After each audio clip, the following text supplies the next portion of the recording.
नमस्कार, मेरा नाम है विवेक आत्रे।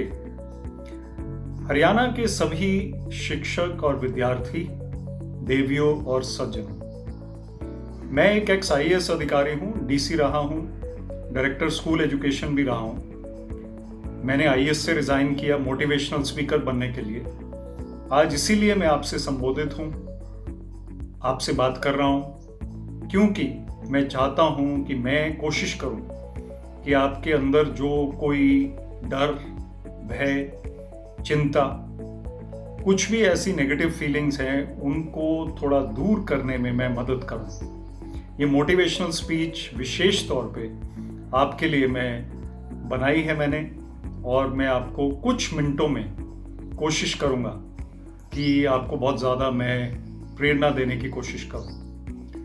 पहली बात मैं करना चाहूँगा कि पैंडेमिक या कोरोना वायरस सभी के लिए है, पूरे विश्व में है, पूरे भारत में है, और कोई इससे बचा नहीं है। किसी भी तरह से, कोई ना कोई तरह से हम सब इम्पैक्टेड हैं, हम सब पे इसका असर है। और इसका असर जो है वो मानसिक बहुत ज़्यादा है। जिसको शारीरिक तौर पे पीड़ा हुई है, मुश्किल हुई है, कोई अस्पताल में भर्ती हुआ है, कई लोगों ने अपने जो नज़दीकी संबंधी हैं उनको खो भी दिया है। उससे ज़्यादा दुख की बात कोई हो नहीं सकती, उससे ज़्यादा मुश्किल की बात कोई हो नहीं सकती। लेकिन ज़्यादातर, अधिकतर लोग ऐसे हैं जो मन में सोच सोच के, परेशान हो के अपनी इम्यूनिटी यानी अंदरूनी ताकत को भी कम करते जा रहे हैं, अपने मनोबल को कम करते जा रहे हैं, और उससे उनकी मानसिकता पे असर पड़ रहा है, उनके शरीर पे भी, उनके स्वास्थ्य पे भी असर पड़ता है। इसलिए मैं आपसे ये बात करना चाह रहा हूं कि कैसे हम अपना मनोबल, मोटिवेशन को बढ़ा के रख सकते हैं। क्योंकि मोटिवेशनल स्पीकर हूं, इसलिए कुछ कहानियां भी आपको सुनाता हूं। पहली कहानी है अरुणिमा सिन्हा की, जो आपने मेरे से पहले भी मेरे वीडियोस के जरिए सुनी होगी, लेकिन वो बहुत प्रेरणा देती हैं। अरुणिमा सिन्हा वॉलीबॉल प्लेयर थी। उनके लेग्स एक ट्रेन एक्सीडेंट में कट गए। उसके बाद उन्होंने आर्टिफिशियल लेग्स लगाकर पर्वतारोहण शुरू किया, माउंटेनियरिंग शुरू की, और यहां तक कि माउंट एवरेस्ट तक भी वो गईं आर्टिफिशियल लिम्स के साथ। अब उन्होंने किताब भी इस बात पे लिखी है। हम और आप जो ज्यादातर ठीक ठाक हैं, अगर हम देखेंगे, हमें दुखी होने की ज्यादा जरूरत नहीं है। हमारे पास ऐसा बहुत कुछ है जिसके जरिए, जिसकी वजह से, जिसके कारण हम प्रसन्नचित्त रह सकते हैं। हमारा जो रवैया है वो धन्यवादी किस्म का होना जरूरी है, आवश्यक है। अगर कोई नौकरी में है, कोई पढ़ाई कर रहा है, किसी के घर में अच्छा प्यार मोहब्बत है, कोई संपन्न है और आराम से है, लेकिन ठीक है, सबसे दुनिया का अमीर आदमी नहीं है, सबसे ताकतवर नहीं है, सबसे मशहूर भी नहीं है, पर वैसे कंफर्टेबल है, तो हर रोज हमें धन्यवाद करना है। अपने परिवार का, अपने भगवान का, जिसका भी आप करना चाहें, धन्यवादी बनना है। दूसरी बात ये कि हमें हमेशा अच्छाई की ओर और पॉजिटिव थिंकिंग की ओर देखना है, शांत मन के साथ। जो घबराने वाले व्यक्ति होते हैं, ज्यादा घबराते हैं, जो ऑफ कोर्स हम सब इंसान हैं, कभी ना कभी हम घबराएंगे, लेकिन 90, 95 या 99% टाइम हमें प्रसन्नचित्त और मजबूत दिल वाला बनना चाहिए। बहुत कम ऐसी चीजें हैं जो हमें असल में हिला सकती हैं। मैंने एक किताब पढ़ी, ऑटोबायोग्राफी ऑफ अ योगी, योगी कथामृत, परमहंस योगानंद द्वारा लिखी, और उसको अब छपे हुए भी 75 साल हो गए। पूरी दुनिया में फेमस है, मशहूर है, 52 लैंग्वेजेस में छप चुकी है। उसमें परमहंस योगानंद जी ने लिखा, be calmly active and actively calm, यानी कि मनोस्थिति को स्थिर और शांत बनाकर एक्टिव रहिए, काम करते रहिए, जो आपके आवश्यक कार्य हैं उनको करते रहिए, जीवन व्यतीत करते रहिए, लेकिन मन को शांत, संतुलित किस्म का रखिए। ये बहुत मुश्किल है हर समय रखना, लेकिन मैंने कहा अधिकतर हमें कोशिश करनी है। और किसकी जीवन में मुश्किलें नहीं आती? किसी का ऐसा जीवन है, इवन जो अमीर से अमीर आदमी है, आप देख रहे हैं खबरों में भी, उनको भी मुश्किलें आती हैं। जो सबसे ताकतवर हैं विश्व के लोग, वो भी हमेशा प्रसन्न नजर नहीं आते हैं। जो सबसे मशहूर हैं वो भी एक ना एक दिन उनका भी ढलान शुरू हो जाएगा। तो ऐसा कोई नहीं है जो हमेशा बाहरी चीजों से, दुनियादारी की चीजों से खुश रह सकता है। हमें अपने अंदर की मनोस्थिति को सुदृढ़ करना है, ताकतवर बनाना है। वो कैसे कर सकते हैं? पहली बात तो ये जान के कि सूर्य तो कल फिर निकलेगा, अगला वर्ष भी आएगा। अगर हम इस वर्ष शहीद हो गए तो वो अलग बात है। अगर हमने किसी को खो दिया वो भी बहुत गहरी चिंता की बात है, दुख की बात है। लेकिन अन्यथा हमें ऐसा जीवन व्यतीत करना है जो खुश मिजाज हो, प्रसन्नचित हो, हैप्पी आउटलुक। यानी कि हम कोशिश करते रहें कि हर चीज में हम अच्छाई देखें। और बुराई की बातें भी क्यों करनी है? ठीक है, कभी कभी हम कह सकते हैं कि ये ठीक नहीं है, वो ठीक नहीं है, लेकिन ज्यादातर तो नहीं, हर रोज तो नहीं। हर रोज हम यही कहते रहें तो हमारा जीवन आगे कैसे बढ़ेगा? जो लोग रचनात्मक सोच रखते हैं, जो लोग आगे बढ़ने की सोचते हैं और ये सोचते हैं कि मैं कैसे अपने जीवन को और मेरे परिवार के जीवन को और दोस्तों के और समाज के जीवन को बेहतर बना सकता हूं, उनका अपना जीवन अच्छा होता है। कुछ ना कुछ हमें समाज के लिए भी, परिवार के लिए भी, दोस्तों के लिए भी करते रहना है, सिर्फ अपने बारे में नहीं सोचना है। उससे क्या होता है कि हमारा साहस भी बढ़ता है, हमारा मनोबल बढ़ता है। आजकल बहुत से यूथ, आप में से शिक्षक भी, विद्यार्थी भी, यंग भी और ओल्ड लोग भी डिप्रेशन में भी हैं, दुखी भी हैं, डरे भी हैं। अगर हम यंग हैं और हम बुजुर्गों के साथ समय व्यतीत करते हैं, उनके साथ बैठते हैं, उनकी बात सुनते हैं, उनके कोई चुटकुले, उनकी कोई पुरानी यादें ताज़ा कराते हैं, उनको कितनी खुशी मिलती है। उनकी जो जीवन के कुछ वर्ष बढ़ जाते हैं इसी वजह से कि हमने उनसे बातें कर ली, हमने उनको मुस्कुराहट दिला दी, हमने उनकी बात सुन ली। उनको यही चाहिए, और क्या चाहिए उनको कोई बात करने वाला, सुनने वाला चाहिए। तो जहां तक बच्चे हैं, बच्चों के सामने कभी कोई डर वाली बात करनी नहीं चाहिए कि ये वायरस तो कभी ठीक नहीं होगा, ऐसे बोलने की जरूरत नहीं है। ये जो मुश्किलें हैं ये तो हमेशा आती भी रहेंगी, लेकिन बोलने की जरूरत नहीं है बार बार। नेगेटिव बातें जितना हम दोहराएंगे वो हमारे जीवन का एक अंग बन जाती है। और अगर हम पॉजिटिव बातें, चीयरफुल बातें और एक अच्छी बातें दोहराएंगे तो हमेशा हमारे अंदर मजबूती आएगी, ताकत आएगी, शांति आएगी। हमारा मन जब शांत होता है और हम गुस्सा कम करते हैं, डर कम है हमारे अंदर, तो हम काम भी अच्छा करते हैं। हमारा जो गुडविल है, जो हमारा समाज में प्रतिष्ठा है हमारी, वो भी बढ़ती है और हमारी इज्जत बढ़ती है। और जीवन की कमाई क्या है? ये जो अच्छाई है यही जीवन की कमाई है। अगर हम कोशिश करें कि हम लोगों को मददगार बने, हम अपना काम अच्छे से करते रहें, अच्छी बात फैलाएं, बुरी बात ना करें, डर की बात ना करें, किसी की चुगली कम ही करें, कोई जरूरत तो नहीं है चुगली करते रहना। कंप्लेंट बाजी भी उतनी ही करें जितनी जरूरी है, बहुत लोगों को आदत होती है, कम करें।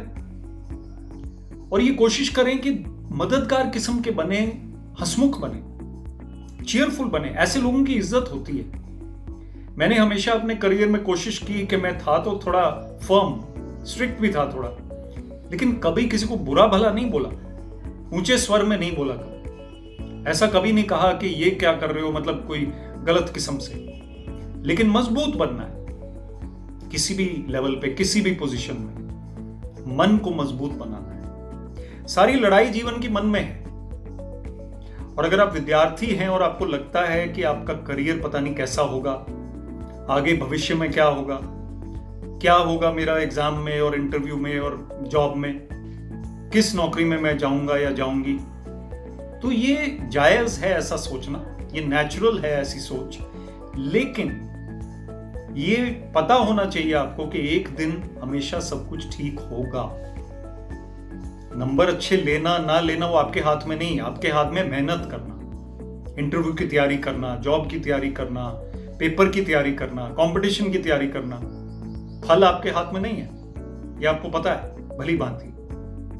तो आपके अंदर का जो कुरुक्षेत्र है उसको आपने जीतना है, अपने डरों को पछाड़ना है, अपनी कॉन्फिडेंस को बढ़ाना है, अपने साहस को बढ़ाना है। इसके साथ ही मैं आपको 7 C's देना चाहता हूं, जो C अक्षर से शुरू होते हैं अंग्रेजी में, लेकिन मैं हिंदी शब्द भी बताऊंगा इनका साथ में। और ये 7 C's और एक और भी बताऊंगा, 8 हो जाएंगे। उससे आपको बहुत मजबूती मिलेगी। आप चेक करिए कि आप कहां पे हैं इनमें। सबसे पहला है C फॉर करेज, यानी साहस, निडर बनना, बोल्ड बनना, साहसी बनना। ये नहीं गलत चीजों में नहीं, अच्छी चीजों में। जिंदगी का सामना डट के करना, साहस के साथ, मजबूती के साथ। ठीक है, परफेक्टली करेजियस नहीं हो सकते, कभी कभी डरेंगे, पर कभी कभी कभी ठीक है। दूसरी बात है कैरेक्टर, C फॉर कैरेक्टर, यानी हमारा आचरण कैसा है। हमारा आचरण अच्छा है, बुरा है, हम कैसे व्यक्ति हैं। जब कोई नहीं देख रहा तब हम क्या करते हैं, किसी और की चॉकलेट खा लेते हैं या अपनी ही खाते हैं। और बड़े होके चॉकलेट्स बदल जाती हैं कुछ और चीजों में। हम बड़े होके भी कैसे बनते हैं। आचरण, कैरेक्टर। नंबर 3 है क्रिएटिविटी, यानी रचनात्मक सोच। जीवन में कुछ ना कुछ रचनात्मक लाइए, उससे जो डर है वो भी कम हो जाता है, भय कम हो जाता है, मुश्किलें कम हो जाती है। रचनात्मक सोच का मतलब है म्यूजिक, संगीत, खेल, लिखना, कविता, कहानी, ऐसे कुछ भी, पेंटिंग करना, फाइन आर्ट्स, या फिर फोटोग्राफी, चित्र खींचना, कुछ भी करना ऐसा जो हटके है आपके काम से। उससे आप काम में भी अच्छे बनोगे, पढ़ाई में भी अच्छे रहोगे, क्योंकि आपको पता है कि मेरे पास एक बड़ी दिलचस्प चीज है करने को शाम को या किसी वक्त संडे को, जब भी पॉसिबल हो। रचनात्मक सोच रखिए, उससे आपकी जीवन में बहुत अच्छी जान आएगी। नेक्स्ट, नंबर 4, कामनेस, मन की शांति। काम, शांत मन रखना, यानी कि हर चीज में विचलित नहीं होना, जैसे मैंने कहा, और उसके लिए मेहनत करना। नंबर 5 इज चीयरफुलनेस, यानी कि हंसमुख रहना। अभी हमने कहा दुखी आत्मा बनने की जरूरत नहीं है, चीयरफुल रहना, हंसमुख रहना, लोगों के साथ मुस्कुरा के बात करना, अच्छाई कमाना, इज्जत कमाना, गुडविल कमाना। नंबर 6 है कंपैशन। कंपैशन का मतलब दूसरों की सोचना, औरों के बारे में सोचना। सिर्फ मैं नहीं करना है हमें ईगो की तरह। कंपैशन का मतलब औरों की सोच रहा हूं मैं, या सोच रही हूं, समाज के लिए कुछ कर रहे हैं। जो व्यक्ति हमारे लिए कुछ नहीं कर सकता उसके लिए कुछ करना, वो कंपैशन है। उससे आपको सारी कायनात, सारा यूनिवर्स आपको मदद करेगा अगर आप ऐसे मददगार बनेंगे, और आपको अच्छाई मिलेगी। उसके बाद है कंटेंटमेंट, यानी संतुष्टि, धन्यवादी बनना। हर चीज के लिए मुझे धन्यवाद करना है, अपने परिवार का, भगवान का, अपना, दोस्तों का। दुखी आत्मा नहीं बनना हमें कि ये नहीं है मेरे पास, वो नहीं है। फ्रस्ट्रेटेड नहीं रहना, जो है उसके लिए धन्यवादी बनो, फिर आगे बढ़ो। बच्चों को मैं ये बहुत एम्फसाइज करूंगा ये वाली बात कि रोंदू टाइप नहीं बनना, फ्रस्ट्रेटेड नहीं बनना है, आगे बढ़ना है, अच्छा काम करना है, कंपटीशन की तैयारी भी करनी है, लेकिन जो है उसके लिए हर रोज सोने से पहले हाथ जोड़ के धन्यवाद। ये 7 गुण हैं और एक स्किल है जो हमें चाहिए, एक कौशल्य है ऐसा, वो है कम्युनिकेशन। आपकी बात करने का ढंग, आपका लिखने का ढंग, आपकी पर्सनैलिटी। अगर आप ऐसी पर्सनैलिटी बनाएंगे जो किसी से डरती नहीं है, लेकिन हमेशा वेल मैनर्ड है, अच्छे आचरण वाले हैं, सौम्य किस्म से बात करते हैं, हंसमुख हैं, बात पते की करते हैं और उतनी करते हैं जितनी आवश्यक है, और सुनने वाले भी बनते हैं, अच्छा सुनने वाला, अच्छा लिसनर बनना। और जो लिखते हैं उसमें कोई गलती ना लिखें, किसी का नाम, किसी का पद, कोई फिगर्स, फैक्ट्स, कुछ भी, हमेशा ऐसा बनना। गुड कम्युनिकेटर, ये 7+1 8 C's को अपने साथ रखना। तो हम बात कर रहे हैं मोटिवेशन की। चाहे आप शिक्षक हैं, जिनको सडनली कैमरे के सामने पढ़ाना पड़ रहा है, अपने लिए टाइम नहीं है, थोड़ा सा आधा घंटा अपने लिए निकालिए रोज। मेडिटेशन करिए, ध्यान लगाइए, प्रार्थना करिए, किताबें पढ़िए अच्छी वाली, टीवी मत देखिए, ज्यादा न्यूज, ज्यादा अखबार मत पढ़िए, जितना आवश्यक है उतना पढ़िए। गॉसिप में कुछ नहीं पढ़ा, पॉलिटिक्स, क्राइम, पैंडेमिक छोड़ दीजिए। जितनी अच्छी चीजें कहीं निकाल सकते हैं वो करिए। सोशल मीडिया में भी अच्छी चीजें फॉरवर्ड करिए। पेशेंट्स जो हॉस्पिटल में हैं उनके पास कोई नहीं है, उनके पास सिर्फ फोन है। उनके पास क्या आ रहा है सोशल मीडिया में देखने को? डर वाली चीजें मत भेजिए, अच्छी चीजें भेजिए हर एक को, अदरवाइज मत भेजिए। कुछ ना कुछ अच्छा मिल जाएगा रोज, प्रेरक कुछ ना कुछ ऐसा भेजिए। मेरा तो खैर काम ही मोटिवेट करना है, मैं तो सिर्फ अच्छी चीजें ही भेजता हूं, लेकिन आप भी ऐसे बन सकते हैं। आप भी मोटिवेटर बनिए अपने क्षेत्र में। हमेशा मजबूत रहिए। जीवन अच्छा ही होगा, चाहे आप शिक्षक हैं या विद्यार्थी हैं या पेरेंट्स हैं, कोई भी है, छोटे बहन भाई। कॉन्फिडेंट रहिए, शांत रहिए, रचनात्मक रहिए। हर दौर निकल जाता है, अच्छा बुरा। ज्यादा लगाव मत रखिए किसी के साथ भी। मुश्किल है ये बातें, लेकिन हमारे से कुछ लोग इन चीजों में अच्छे हैं, वो हमारे से बेहतर हैं, हमारे से आगे हैं। हमें भी उनके साथ चलना है, कदम से कदम मिलाकर। और हमारा देश भारत सबसे अच्छा देश है अभी भी विश्व में। अप्स एंड डाउन्स आते रहते हैं। कल की पीढ़ी जो है उस पर सब कुछ निर्भर है। पेरेंट्स को चाहिए अच्छी बातें उनसे करें, और स्टूडेंट्स को चाहिए पेरेंट्स के साथ बना के रखें। जल्दबाजी में अपनी बात मत मनाने की कोशिश करिए एक दूसरे की तरफ। पेरेंट्स भी पेशेंट रहें, बच्चे भी पेरेंट्स के साथ पेशेंट रहें, और शिक्षक भी पेरेंट्स भी हैं वो।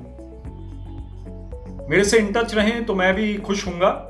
इस वीडियो को शेयर करिए सबके साथ। बहुत से मेरे ऐसे वीडियोस हैं, पर ये विशेष तौर पे हरियाणा के विद्यार्थी और शिक्षकों के लिए मैंने बनाया है। तो मेरा संदेश है आपसे कि आप डर के आगे जीत है। हमेशा खुश रहिए, मुस्कुराते रहिए, मजबूत रहिए, और अगर कुछ मुश्किल आती भी है जीवन में तो एकदम बाउंस बैक करिए, अगले दिन फिर जोश के साथ। धन्यवाद। जय हिंद।